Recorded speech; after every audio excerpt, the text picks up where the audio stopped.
Okay, let's unpack this. Welcome to the deep dive.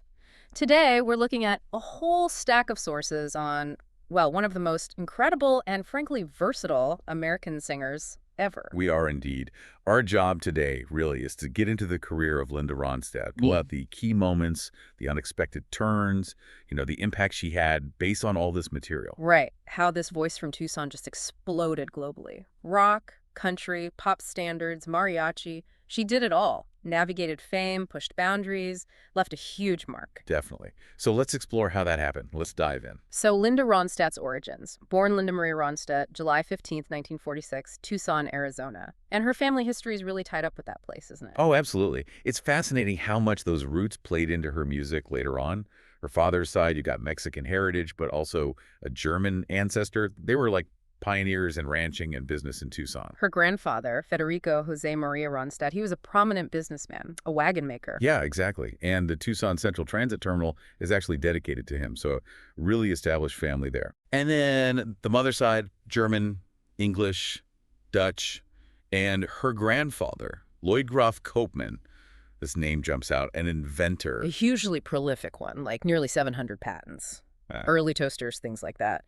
And the flexible rubber ice cube tray, apparently, that made him millions. Wow. So you've got this blend of like pioneering spirit, business sense, diverse culture. And music was absolutely everywhere in the house. She grew up listening to just everything. Mexican songs the family sang, rock and roll, R&B, gospel, opera, country, choral music, mariachi, all by the time she was 10. That's an incredible foundation. Yep. She credited her mom for Gilbert and Sullivan, which, pops up later. Right. And her dad for the traditional pop, the Great American Songbook stuff she'd later champion. And her influences were so broad. Lil Beltran, the Mexican singer, Edith Piaf, Hank Williams, Ella Fitzgerald, Billie Holiday, and especially the opera singer Maria Callas. Maria Callas for rock. Yeah, she called Callas the greatest chick singer ever and said she learned how to sing rock by listening to her. The power, the projection, presumably. Huh. Interesting. And she started singing early with her siblings, right? A folk trio. Yep. The Union City Ramblers, 3 Ronstadts, New Union Ramblers. They will have a few names, playing folk, country, bluegrass, Mexican stuff. But even then, she wanted to fuse folk and rock. Which meant heading to LA, I guess. She moved there at 18, 1964. Exactly. To form a band with Bobby Kimmel, Kenny Edwards joined them, and they became the Stone Ponies. Signed to Capitol pretty quickly, 66. Put out 3 albums in just a couple of years. And then came the breakthrough hit, Different Drum. Ah! Written by Michael Nesmith of the Monkees. That's the one. Hit number 13 on the Billboard Hot 100. Still one of her best-known early songs. So the Stone Ponies kind of fizzled, but she was still under contract with Capitol, which led to her first solo album, Hand-Sewn, Homegrown, in 69. And the sources point this out as, well, arguably the first alternative country record by a female artist. What did that even mean back then, alt country? It meant, mixing country sounds and feelings with rock and folk in a way that wasn't really happening in mainstream Nashville. Yeah. Especially for women. She was definitely pushing boundaries early on. And she was doing other things, too. Session work, commercials. Yeah, she kept busy, sang on other people's records, did commercials. Yeah. There's one mentioned with Frank Zappa for Remington Razors. With Frank Zappa and Linda Ronstadt selling razors? Amazing. Her second solo album, Silk Purse, 1970, recorded in Nashville. Apparently, Janis Joplin recommended the producer, Elliot Mazer. Right. That's the one with the cover shot in a pig pen. Yep, Muddy Pigpen. She apparently wasn't too happy with the album or the photos, but... But it had a long, long time. Exactly. Her first real solo hit single got her first Grammy nomination, too, for Best Contemporary Vocal Performance, Female. So the voice was getting noticed. Starting that solo tour circuit must have been challenging. Yeah. Late 60s, early 70s. Oh, for sure. She had a couple of backing bands. Swamp Water was one, sort of Cajun country rock. And then, famously, in 1971, her band. Well, it was basically the guys who were about to become the Eagles. Don Henley, Glenn Frey, Bernie Ledden, Randy Meisner. Wow. Yeah. They played on her third album, the self-titled Linda Ronstadt. Quite a backing band. But touring itself, the sources really emphasized the loneliness she felt. That 1976 Rolling Stone quote. They haven't invented a word for that loneliness. Yeah, it's stark. She felt like people always had an angle. And specifically being the girl singer, as she put it, in that male-dominated world. Definitely. The sources mentioned she actually struggled to find musicians sometimes because male players had egos about being sidemen for a woman. She felt this constant pressure to compete to be one of the boys. Okay, so then comes a really key figure, Peter Asher. She brought him in to produce just a couple of tracks on her fourth album, Don't Cry Now, in '73. That's right. James Taylor's sister Kate recommended him. And he quickly became her main producer right through the late '80s. It sounds like it was a really important relationship. How so? Well, the sources describe it as collaborative, like they were equals. Asher himself apparently said their success was partly because it was purely professional, unlike some earlier managers who were also boyfriends. He really admired her determination, He called her everything that feminism's about. High praise. especially in that context. He saw her drive, which maybe others saw as difficult, as a strength. Don't Cry. Now started her climb. It had her first country hit, Silver Threads and Golden Needles, sold better than anything she'd done before. And she started playing bigger venues, opening for Neil Young. Yeah, the Time Fades Away tour. Huge exposure. And that's when she met Emmylou Harris backstage in Texas, a friendship that would become really important later. Then 1975 hits, and the sources kind of frame this as the year Linda Ronstadt really arrived for the mainstream. Absolutely, that's the year of Heart Like a Wheel. Her first #1 album on the main Billboard chart. First of 4 straight #1 country albums, too. Went double platinum. And this is where she really started making other people's songs her own, right? Becoming known for her interpretations. Exactly. She had this incredible knack for finding great songs, maybe sometimes lesser-known ones, and turning them into massive hits. It really helped expose songwriters like the McGarrigles or Lowell George to huge audiences. The hits off Heart Like a Wheel were huge. You're no good. She took that R&B song and just rocked it out. #1 pop. And her version of the Everly Brothers, When Will I Be Loved? Total country rock smash. Yeah. #1 country, #2 pop. And her first Grammy win came from this album. Yep. Best country vocal performance, female, for her cover of Hank Williams' I Can't Help It If I'm Still in Love with You. The whole album was nominated for Album of the Year, too. The momentum was just incredible. And she didn't slow down. Prisoner in Disguise came out the same year, 1975. Right. Another top 5 album, another platinum seller. Had hits like Love is a Rose on the country charts, and her rock version of Martha and the Vandellas, Heatwave, was top 5 pop. Then Hasten on the Wind in '76, top 3 album, 3rd platinum in a row. Got her another Grammy, this time for pop female vocal. And that album had a couple songs she actually co-wrote, Try Me Again and Lo Siento Mi Vida, plus her version of Willie Nelson's Crazy, which was a top 10 country hit, and the cover shot. That got people talking, too. Kind of sexy, revealing. But then came Simple Dreams in 1977. This one seems like it took things to another level entirely. Oh, absolutely. It blew past Heart Like a Wheel. Spent 5 weeks at #1 on the Billboard 200. It was only kept out of the top spot before that by Fleetwood Mac's Rumors for like 9 weeks. Sold over 3.5 million copies in the U.S. in less than a year. Unheard of for a female artist then. And the hits. Blue Bayou. That Roy Orbison cover became iconic for her. Huge hit. Platinum single, yeah. Did #3 pop. Then there was Buddy Holly's It's So Easy, which went top 5 pop. She also covered the Rolling Stones' Tumbling Dice and Warren Zevon's Poor, Poor Pitiful Me. Bringing Zevon to a massive new audience. Totally. And she made history with Blue Bayou, and It's So Easy, both being in the top 10 at the same time. First woman ever on the Billboard Hot 100. Simple Dreams was huge internationally, too. It cemented her as, well, the biggest female star in rock and country at that point. She even sang the national anthem at the World Series that year. She was everywhere. And her image became just as famous as the music, right? All those magazine covers, Rolling Stone 6 times, Time magazine. That 1975 Rolling Stone cover, Right. the Annie Leibovitz photos in the slip dress, that caused quite a stir. It did. Ronstadt apparently felt a bit blindsided, felt the photos were too revealing.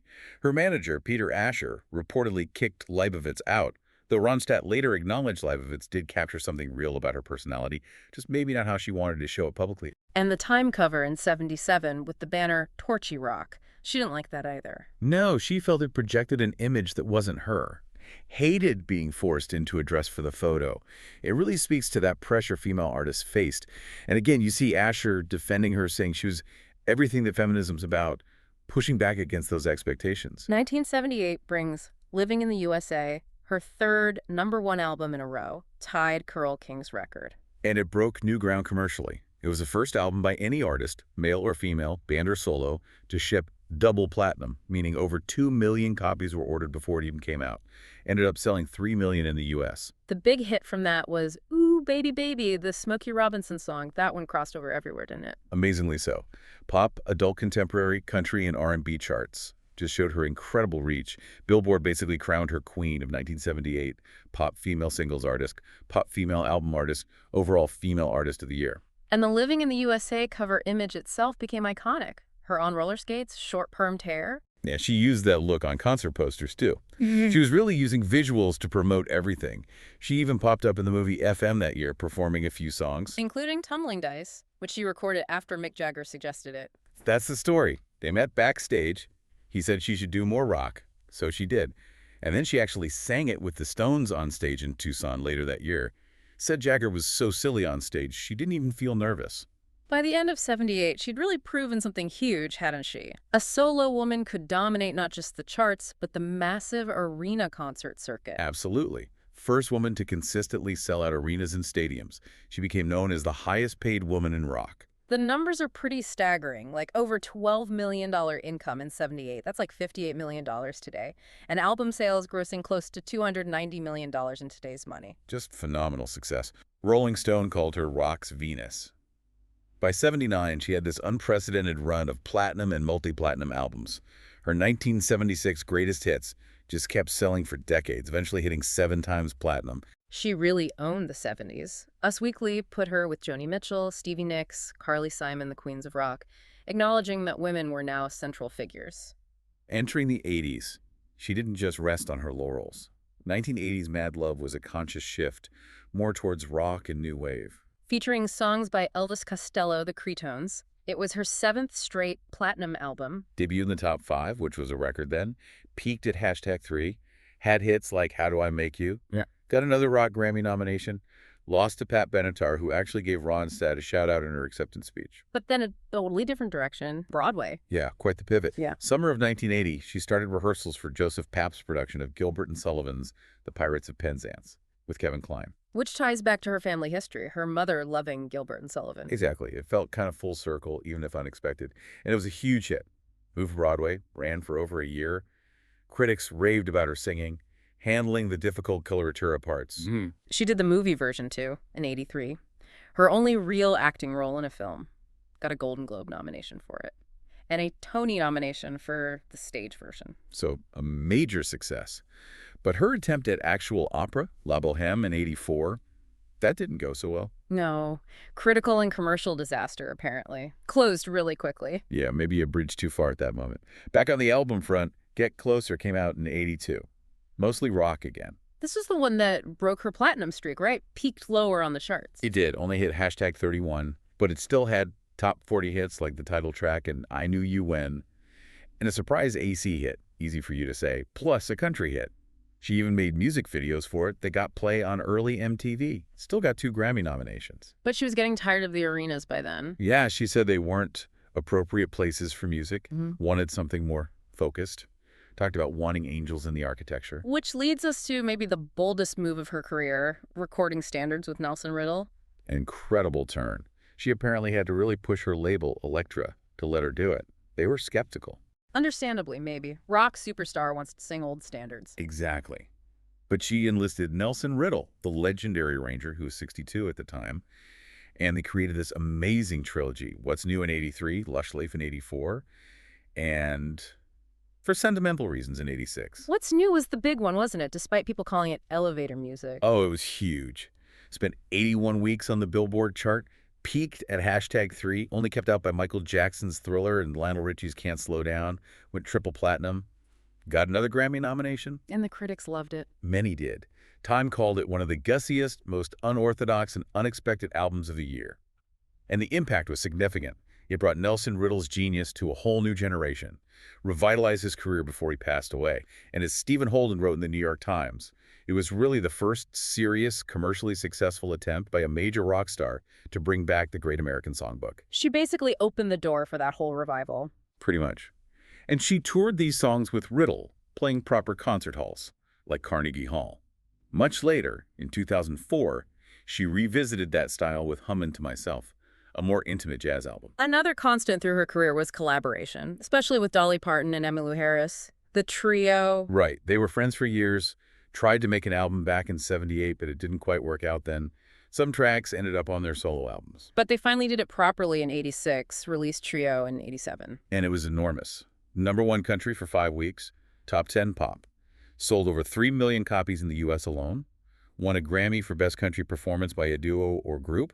Had 4 top 10 country singles, including their version of To Know Him Is to Love Him, which hit #1. It was even nominated for the main album of the year Grammy. Just huge. They tried again with Trio the Second, recorded in '94, but release got held up due to scheduling conflicts.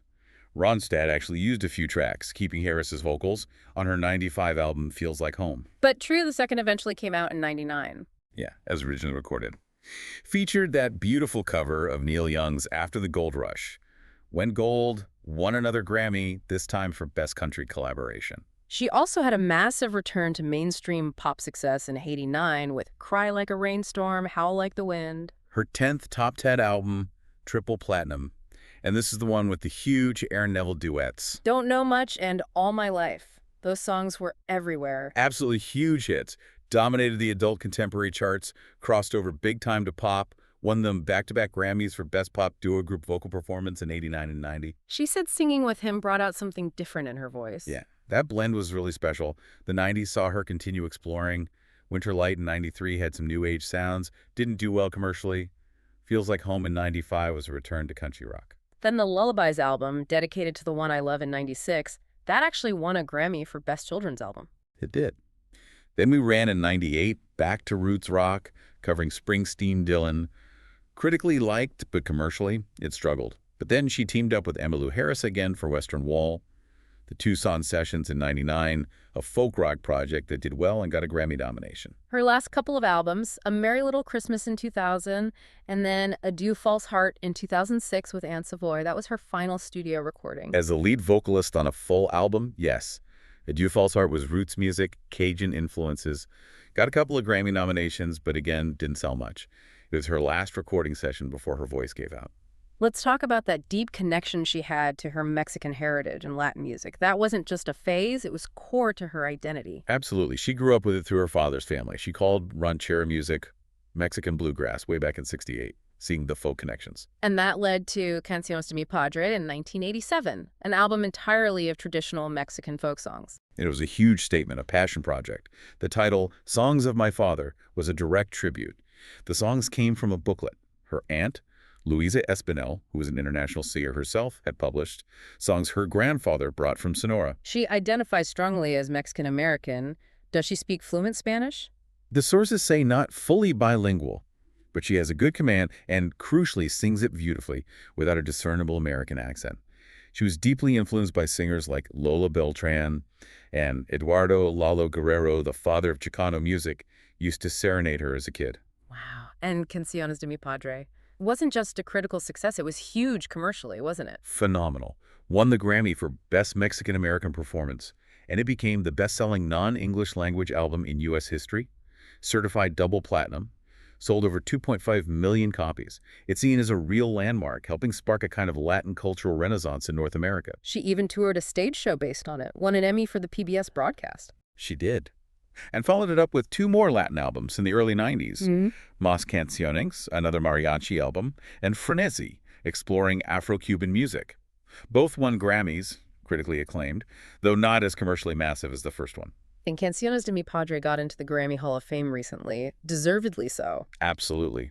A truly significant record. Sadly, as you mentioned, her singing career wound down after 2000. Her voice started deteriorating. Yeah.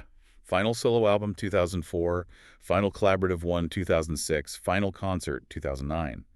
She officially announced her retirement in 2011. And then came the news about why she retired, that she could no longer sing. Right. Revealed shortly after retiring. Initially, the diagnosis was Parkinson's disease, which she shared publicly in 2013. But that diagnosis changed later. Yes. In late 2019, it was reported that she'd been reevaluated, and the condition was identified as progressive supranuclear palsy, or PSP, a different neurodegenerative disorder. Which is just devastating for a singer. But she hasn't disappeared from public view.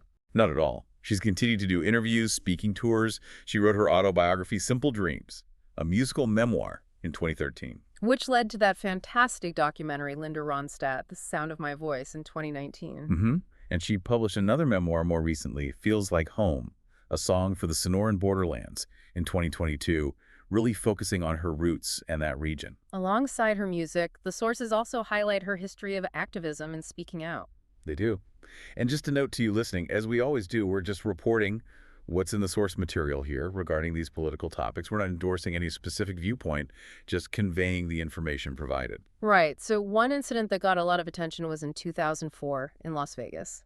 Yeah, she praised Michael Moore's film Fahrenheit 9/11 during a show at the Aladdin Hotel and dedicated Desperado to him. Reports say she was then asked to leave the hotel premises right after the concert. That sparked a huge debate, didn't it, about whether entertainers should share political views on stage. It really did. Friends like the Eagles apparently canceled their own shows at the Aladdin in solidarity. She got supportive messages from other artists. And she didn't back down, continued praising Moore and the film at other shows. She also made comments about President George W. Bush later, in 2006. Yes, the sources quote her saying she was embarrassed by him, calling him an idiot and enormously incompetent, and saying lying about the Iraq War was as immoral as racism. Pretty strong words. Though she did reflect on it later, saying maybe she could have been more gracious while still being outspoken. Yeah, in 2007, she mentioned wanting to be very, very respectful, even when disagreeing. She also spoke out about local Tucson issues, development, greed, environmental concerns there. And she's been a strong advocate for gay rights and same-sex marriage. Very clear on that. Called Homophobia Anti-Family Values. Period. End of story. Back in 2009. And in 2010, she got involved protesting Arizona's immigration law, SB 1070.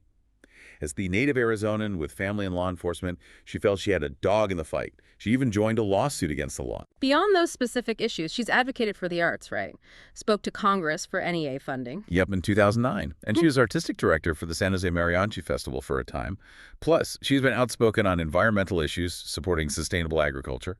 And the sources note she endorsed Kamala Harris for president in 2024. Looking at her career, the awards and recognition are just immense across so many genres. It's incredible. 11 Grammy Awards, pop, country, tropical Latin, children's music, Mexican-American performance, plus Lifetime Achievement Grammys, both Latin and regular, 27 nominations total. And then American Music Awards, Academy of Country Music Awards, an Emmy, an LMA Award, nominations for a Tony and a Golden Globe. Rock and Roll Hall of Fame induction in 2014. National Medal of Arts and Humanities the same year. Kennedy Center honors in 2019. That Hollywood Walk of Fame star with Dolly and Emmylou for trio. And her hometown naming the Tucson Music Hall after her in 2022, the Linda Ronstadt Music Hall. It's a fitting tribute. The stats alone are mind-boggling. Almost 40 charting singles, 10 top 10 hits, the #1 with You're No Good, 10 top 10 albums, 3 #1s, sang on over 120 albums total. Jazz Times called her voice arguably the most sterling set of pipes of her generation. That run of consecutive platinum albums, 4, then ultimately 8 first female artists to do that, selling over 100 million records worldwide, according to estimates. Living in the USA being the first album ever to ship double platinum. Canciones de Mi Padre being the biggest non-English album in U.S. history. Her 3 biggest studio albums, each selling over 3 million certified in the U.S. And Greatest Hits hitting 7 million. And her impact as a live performer, first woman really selling out arenas consistently, top female concert draw of the 70s, Cashbox named her #1 female artist of the decade. Rolling Stone ranked her #47 among the 200 greatest singers of all time just last year. And her legacy includes introducing so many different kinds of music to people who might never have heard them otherwise. Buddy Holly, Elvis Costello, Warren Zevon, the great American songbook writers. She also produced records for other people, Aaron Neville, Jimmy Webb. Yeah, even a classical album of music played on glass instruments. Always exploring. Briefly touching on her personal life, the sources mention some high-profile relationships. J.D. Souther early on, then California Governor Jerry Brown in the 70s, that got a lot of press. Dated Jim Carrey briefly in '83 and was engaged to George Lucas for several years in the mid-'80s. But she never married. There's a quote from '74 about how hard it was to find the right person. Someone kind, musically inspiring, and who could, stand you. Yeah. Sounds about right. She did become a mother later, adopting her daughter Mary Clementine in 1990 and son Carlos in 1994. And she moved away from L.A. in the late '80s, felt it was too enclosing. Yeah, moved to San Francisco. Said she didn't want to embrace the L.A. values, the focus on glamour, money, importance. Just wasn't her. She moved back to Tucson for a while to raise her kids, then later back to San Francisco, though she kept the Tucson home. She describes herself as a spiritual atheist. Interesting phrase. Her legacy feels Immense. She really did break down barriers for women in music, didn't she? Not just rock, but across the board. Championing songwriters, taking chart success onto the biggest stages, being at the forefront of different musical movements. Definitely. And that role as a musical bridge connecting generations and genres is huge. So we've covered this incredible journey. That voice, the fearlessness in exploring genres, the massive success, but also the challenges of fame, the image battles. Yeah, from those early days in Tucson and LA through arena rock, superstardom, Broadway, jazz, mariachi, she just kept defying expectations, bringing all these different sounds to huge audiences. And thinking about it, all the roots, the triumphs, the artistic shifts, the personal side, and then ultimately losing that amazing instrument, her voice. It leaves you with a pretty profound thought, doesn't it? It really does. What happens when an artist, especially a singer, whose entire identity seems wrapped up in their voice, loses that voice? How does that legacy, built on sound, continue to resonate and evolve in silence? Something to think about. Thanks for joining us on this deep dive.